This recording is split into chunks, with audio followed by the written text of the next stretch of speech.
All right, guys, intro to the intro.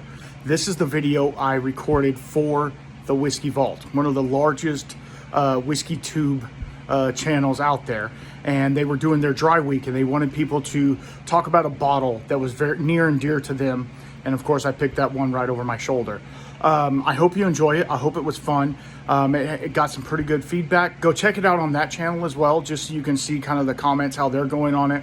But I hope you enjoy it. I know it's a scotch. Just stop. Anyway, love y'all. Be good and keep your spirits up. Hi, I'm Randall with the Whiskey Shaman Podcast, and welcome to the Whiskey Vault.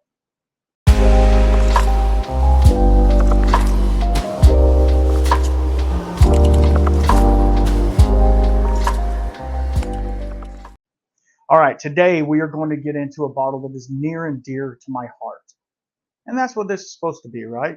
We are going to get into Scotch Malt Whiskey Society's Midwinter Celebration. We're going to get into the little backstory on this here in a second, but this is number 36194.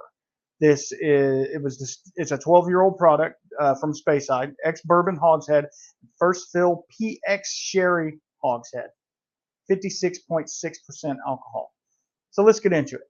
So if you look at the codes on the SMWS, you'll see that 36 is actually Benrius, which Benrius distillery isn't really a large distillery. I mean, it's a large distillery, but they don't have a bunch of bottles out on the shelf.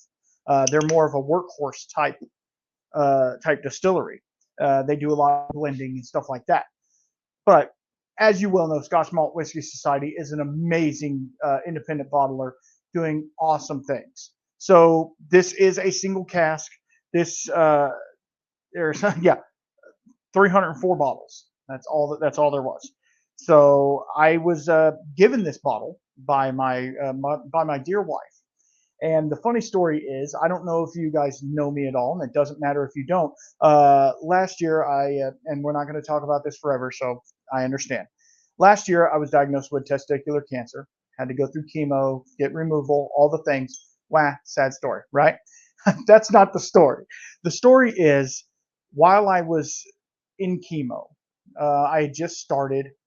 They said you can't drink. Obviously, you don't want to be drinking whiskey. So my wife snuck into my email from Scotch Malt Whiskey Society, found my passcode to get in, and purchased this bottle for me.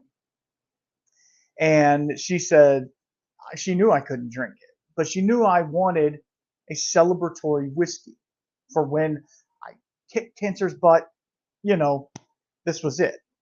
So as of February, blah, blah, blah, I was done with treatments, lost all my hair. It was a big deal. So we opened this bottle. I did a live stream. It was fun. But this bottle to me is so special. And it all goes back to set and setting, right? Is Benrius the best distillery ever made? Probably not. Is this bottle the best bottle in the world? Probably not. But what it is set and setting. Okay? To me, this is one of the best whiskeys I've ever had, because it put me in a place where I didn't drink for 12 weeks, 13 weeks, something like that. Didn't drink. And so I had a long dry week, if you want to call it that. I had a long dry week. But what it did is it made me appreciate that whiskey that much more. It was sitting there waiting for me. And it just made it really special. And the fact that my wife was, being a spy or whatever and going behind my back, which, I mean, hey, if you're going to go behind my back to buy me some whiskey, more power to you, right? All right, let's get into it. On the nose, it is so sherry forward. It's so good. And I will tell you, this bottle is almost gone. There is maybe, I didn't even do a 1 ounce pour, and there's maybe an ounce maybe in there. So it has had some headspace on it. So it has changed a little bit, but it's plum, raisin, sultanos. You know what I mean? Like the golden raisins. It's just, then the proof is there, obviously, and then it's malty, it's viscous on the nose even, and it's sticking to the glass pretty good too. My certified Texas whiskey glass, of course.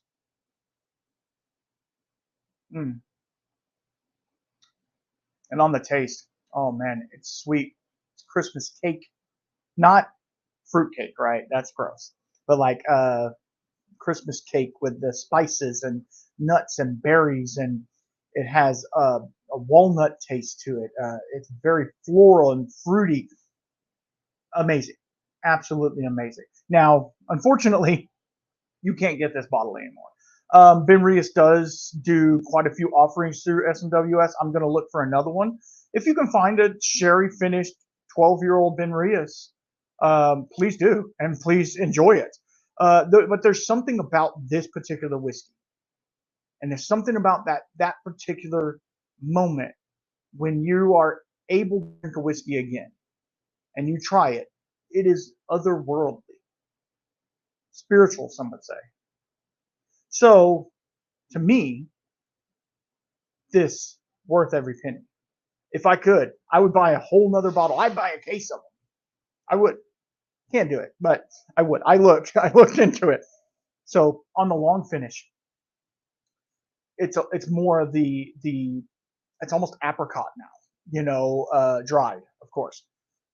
It's very viscous. It lingers with you, and this is the first whiskey of the day, so I don't have anything to follow it. But like the barrel has influence, right? There's the vanillas, the caramel, stuff like that, but it's overtaken by the maltiness and by the sherry influence. So good. The proof point, perfect, right? I have added water to this. It does turn the ethanol up a little bit, which I don't like. So I normally drink this as it is, cask strength, the way the Lord intended.